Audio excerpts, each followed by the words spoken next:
पुण्यातील पार्थ पवारांच्या कंपनीशी संबंधित जमीन घोटाळ्यात अजित पवारांच्या अडचणी काही केल्या कमी होईनायत। मुठे समितीचा प्राथमिक अहवाल समोर आला आणि पार्थ पवारांना क्लीन चिट दिल्याचा आरोप होऊ लागला आणि यानंतर सामाजिक कार्यकर्त्या अंजली दमानियांसह विरोधक सुद्धा चांगलेच आक्रमक झालेत। पार्थ पवारांचं टॉवर लोकेशन काढण्याची मागणी दमानियांनी केलेली आहे, तर सरकारने अजून एका समितीचा अहवाल येणार आहे असं म्हटलंय। त्यामुळे पार्थ पवारांसह अजित पवारांच्या अडचणी काही केल्या कमी होताना दिसत नाहीयेत। पाहूयात यावरचा एक स्पेशल रिपोर्ट।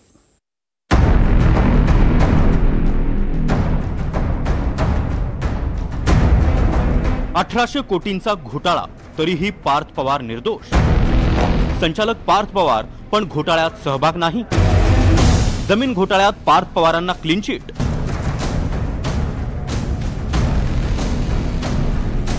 देशभर खळबळ माजवणाऱ्या पार्थ पवारांच्या कंपनीनं घोटाळा केला पण पार्थ पवारांनी नाही, असा अजब अहवाल मुठे समितीनं मंगळवारी सादर केलाय। जो घोटाळा पार्थ पवारांच्या नावाभोवती फिरत होता, घोटाळ्यातील कंपनीचे संचालकही पार्थ पवार, कंपनीचे 99% शेअरही पार्थ पवारांकडेच आणि गैरव्यवहारातून क्लीन चिट याच पार्थ पवारांना। पुण्याच्या मुंढव्यातील शासकीय जमिनीच्या गैरव्यवहार प्रकरणात राजेंद्र मुठे समितीनं अहवाल सादर केलाय आणि या अहवालातच पार्थ पवार वगळता सर्वांना गैरव्यवहार प्रकरणात दोषी ठरवण्यात आलाय। मुठे समितीनं या प्रकरणातील मुख्य खरेदीदार शीतल तेजवानी आणि दिग्विजय पाटील यांच्यावर गंभीर स्वरूपाचे आरोप ठेवले आहेत। शासकीय जमीन असल्याची पूर्ण कल्पना असतानाही ती खासगी मालमत्ता दाखवून विक्रीचा व्यवहार केल्याचा ठपका त्यांच्यावर ठेवण्यात आलाय। अमेडिया प्रॉपर्टीज प्रायव्हेट लिमिटेड आणि शीतल तेजवानी यांच्यामध्ये झालेला खरेदी विक्रीचा दस्तऐवज सुमारे 700 पानांचा आहे।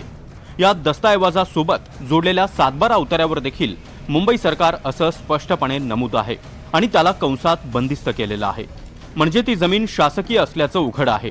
तरीही 7/12 बंद असतानाही तो दस्ताला जोडण्यात आला।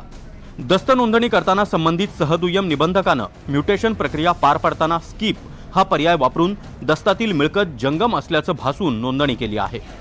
ही जागा शासकीय असल्याचं माहिती असतानाही तेजवानी आणि अमेडिया कंपनीनं जाणीवपूर्वक दस्त नोंदणी केल्याचा ठपका ठेवण्यात आलाय। तसंच सरकारी जमिनीच्या व्यवहारात मुद्रांक शुल्क माफी घेताना इरादापत्र जोडण्यात आलं असलं तरी जिल्हा उद्योग केंद्राचं पात्रता प्रमाणपत्र जोडलं नसल्याचं दिसून आलंय। त्यामुळे दस्त नोंदणीवेळी मुद्रांक शुल्क माफी ग्राह्य ठरत नसतानाही दस्त नोंदणी केल्यानं त्यातून सरकारचा महसूल बुडवल्याचे स्पष्ट झालंय, असं मुठे समितीच्या अहवालात म्हटलंय। मुंढवा जमीन घोटाळ्यामध्ये मुठे समितीच्या अहवालात थेट पार्थ पवार यांचं नाव घेतलं नसल्यामुळे त्यांना क्लीन चिट दिली असं म्हटलं जातंय। परंतु एक गोष्ट लक्षात घेतली पाहिजे की या अहवालामध्ये अमेडिया एंटरप्राइजेस या कंपनीला दोषी धरण्यात आलेलं आहे। त्या कंपनीनं हा सगळा खेळ केल्याचं मान्य करण्यात आलेलं आहे असं म्हणतात। त्यामुळे आत्ता जरी ते क्लीन चिट दिल्यासारखं वाटत असलं तरी कदाचित पुढे या कंपनीला दोषी धरल्यामुळे आणि या कंपनीचे 99% पार्टनर हे पार्थ पवार असल्यामुळे पुढच्या समित्यांना या अहवालाची दखल घ्यावी लागेल। या जे काही म्हटलंय अमेडिया कंपनीबद्दल त्याची दखल घ्यावी लागेल असं वाटतंय। मुठे समितीच्या अहवालात कुठेही पार्थ पवारांचा उल्लेख नाही, त्यामुळे राजकीय वर्तुळात मुठे समितीनं पार्थ पवारांना क्लीन चिट दिली आहे का असा सवाल उपस्थित होऊ लागलाय। दिसतंय मला आता कालचं तुम्ही बघितलेलं आहे सगळं, एकमेकाच्या पक्षातले कार्यकर्ते घेऊन जसं एकमत आहे तसं पार्थ पवारला वाचवणं कारण नाही। त्याला वाचवायचं का? कारण सगळ्यांच्याच हात दगडाखाली आहे, कोणी ना कोणी कुठं ना कुठं अडकलेलं आहे। प्रत्येक याच्यामध्ये कोणाचा आणि कोणाचा हात आहे। त्याच्यामुळं आपल्याला म्हणतो चोर चोर सगेरे भाई, अशा पद्धतीनं हे चोर चोर सगेरे भाई सगळे झालेले आहेत आणि म्हणून पार्थ पवारला वाचवण्याचा प्रयत्न याच्यातून होतोय। कुठेही त्यांनी अमेडियाच्या इतर पार्टनर सुद्धा याच्यात लायबल आहे असं या मुठे समितीच्या अहवालात लिहिलं गेलं नाही। कारण आपल्याला आठवत असेल सिंचन घोटाळ्यात सुद्धा ना अजित पवारांचं नाव आलं होतं ना सुनील तटकरेंचं नाव आलं होतं।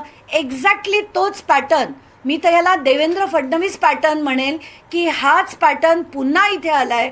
आत्ताच्या घटकेला सुद्धा याच्यात न पार्थ अजित पवारचं नाव आणि अमेडिया एंटरप्राइजेस LLPचं नाव वगळण्यात आलेलं आहे। ही जी मंडळी जाऊन भेटतात त्याच्यानंतर ह्या सगळ्या प्रकरणांना क्लीन चिट देण्याचं काम होतं। मंत्र्यांच्या बद्दल काही प्रकरणं येतात, मग त्याच्यावर पुढे कारवाई काय होते? योगेश माहिती आहे तुम्हाला, कदमांबद्दल झालं, क्षीरसागरबद्दल झालं, त्या ठिकाणी इतरही मंत्र्याबद्दल खूप मोठ्या प्रमाणामध्ये आरोप झाले. आज पार्थ पवारावर आरोप होतात. मला काही क्लीन चिट देण्याचं काम होतं. माझं सांगणं आहे की देशाच्या पंतप्रधानांनी आणि राज्याच्या मुख्यमंत्र्यांनी पारदर्शक कारभार, स्वच्छ कारभार हे बोलून दाखवू नये, कृतीतून करून दाखवावं. मुठे समितीचा अहवाल एकटाच अंतिम नाही.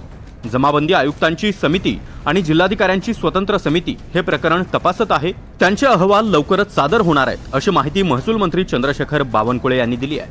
विकास खारगे समितीचा रिपोर्ट अवेटेड आहे आणि 1 महिन्याची मुदत दिली आहे. 1 महिन्याच्या आतमध्ये विकास खारगे समिती आणि 5 आमचे उच्चस्तरीय अधिकाऱ्याची समिती संपूर्ण रिपोर्ट देणार आहे. या समितीसमोर अंबादास दानवेचं एक पत्र आहे, या समितीसमोर विजय वडेट्टीवारचं पत्र आहे, या समितीसमोर अंजनी दमानियाचं पत्र आहे.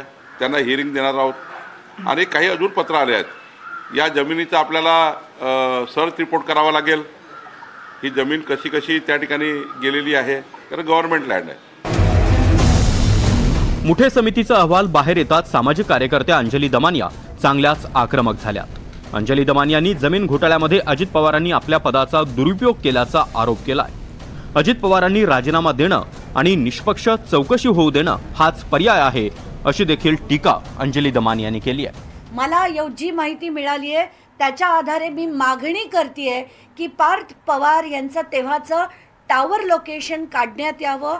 ते त्या पेरिफेरीमध्ये 2.5 किलोमीटरच्या पेरिफेरीमध्ये होते का हे त्याच्यावरनं कळेल आणि तर या सगळ्या गोष्टीचा पॉलिटिकल दबाव किती आहे हे सगळं आपोआप उघडकीस येईल. म्हणजे याच्यात अमेडियानी नुसतं एक डॉक्युमेंटच नाही, पोलिसांवर दबाव, जी मिनिस्ट्री ऑफ एन्व्हायरमेंट सेंट्रल गव्हर्नमेंटच्या मिनिस्ट्रीच्या याच्याकडली असलेली जमीन ती सुद्धा बळकावण्याचा प्रयत्न केला. याच्यावरनं त्याची गंभीरता कळते की कुठलाही हा साधा व्यवहार नाही आहे.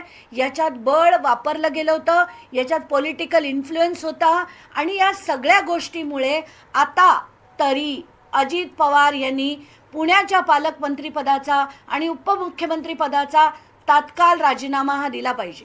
ज्या दिवशी येवलेला स्टेटमेंटसाठी पोलीस स्टेशनमध्ये आणण्यात येईल किंवा त्याला अटक होईल तेव्हा सगळं तो बाहेर काढावं त्याला लागेल. पार्थ पवारचं नाव येईल, अमेडिया एंटरप्राइजेसचं सरळ नाव येईलच आणि हे सगळं कसं घडलं हे बाहेर येऊ नये म्हणून येवलेला ही बेल ॲप्लिकेशन मंजूर झाली आहे. आणि माझा चॅलेंज आहे की उद्या सगळ्या पोलीस अधिकाऱ्यांना माझा चॅलेंज आहे की उद्या जाऊन ते कॉन्टेस्ट करा, रद्द करून घ्या आणि येवलेला अटक करा. मुंढवा जमीन घोटाळ्यात आणखी एक अहवाल येणं बाकी आहे. मुठे समितीच्या प्राथमिक अहवालात पार्थ पवारांना क्लीन चिट देण्यात आली आहे. आता विकास खर्गे समितीच्या अहवालाकडे राज्याचं लक्ष लागलंय. पण मुठे समितीच्या अहवालामुळे विकास खर्गे समितीच्या अहवालावर परिणाम होऊ नये इतकंच. आता विकास खर्गे यांच्या अध्यक्षतेखाली जी 1 महिनाभरात अभ्यास करून राज्य सरकारला समिती अहवाल देणार आहे तिच्या कोर्टामध्ये आता हा बॉल आहे. कारण पहिल्याच चौकशीमध्ये अमेडिया कंपनी दोषी आढळून आली आहे. त्यांनी बनाव केल्याचं दिसतं आहे, खोटी कागदपत्र दिलेली आहेत आणि जे 90% भागधारक आहेत तेच या कंपनीचे सर्वेसर्वा आहेत, म्हणजेच पार्थ पवार. म्हणून अंतिम जेव्हा खर्गे समितीचा अहवाल येईल तेव्हा जर पार्थ पवार यांचं नाव वगळलं गेलं तर मग मात्र आपण असं म्हणू शकतो की कायदा सर्वांसाठी समान नाही. ज्यांच्याकडे अधिक ताकद आहे ते लोक कायदा कसाही पायदळी तुडवू शकतात.